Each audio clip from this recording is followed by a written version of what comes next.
আজকে বানালাম soybean butter মশলা। কড়াই গরম হয়ে গেছে, তেল দিয়ে দিলাম কাঁচা লঙ্কা, শুকনো লঙ্কা ফোড়ন, সাথে দিলাম তেজপাতা। এটা নাড়িয়ে চাড়িয়ে এবার দিয়ে দেবো ডুমো করে কেটে রাখা আলু, টমেটো কুচি আর লঙ্কা কুচি। একটু নাড়াচাড়া করে একে একে এর মধ্যে দিয়ে দেবো মশলা, হলুদ আর লবণটা দিয়ে একটু হালকা নেড়ে চেড়ে এবার দিয়ে দেবো মশলার আসল মশলাটা, যেটা আছে পোস্ত, কাজু বাদাম, আর সাথে আছে গোটা জিরে একটু ভেজে দেওয়া, আর আছে হচ্ছে দারচিনি দেওয়া। দিয়ে নেড়ে চেড়ে একটু এটা কষাতে দেবো। তারপরে এর সাথে অ্যাড করব হচ্ছে কষানো হয়ে যাওয়ার পরে টক দইটা আছে জল ঝরিয়ে রাখা। এটা কিন্তু আমি আলাদা করে ফেটিয়ে নিই, নেড়ে চেড়ে ফেটিয়ে নেব। এটা কিন্তু দইটা ফাটবে না, কারণ জলটা ভালোভাবে ঝরানো আছে। এবার দিয়ে দিলাম সয়াবিন।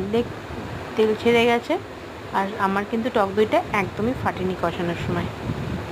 এবার নাড়াচাড়া করে দেখতে পাচ্ছ সুন্দর একটা কালার চলে এসেছে। জল দিয়ে দিয়েছি, আর একটু জল দেবো কারণ একটু কম হয়ে গেছে, সয়াবিনে জলটা বেশি লাগে, তাই জন্য আর একটু জল দেবো। দিয়ে এবার ফুটতে দেবো, ঢেকে দেবো। ফুটে গেলে নামিয়ে নেবো। তোমরা এইভাবে সয়াবিন কে কে করে খেয়েছো কমেন্টে অবশ্যই জানাবে। টাটা।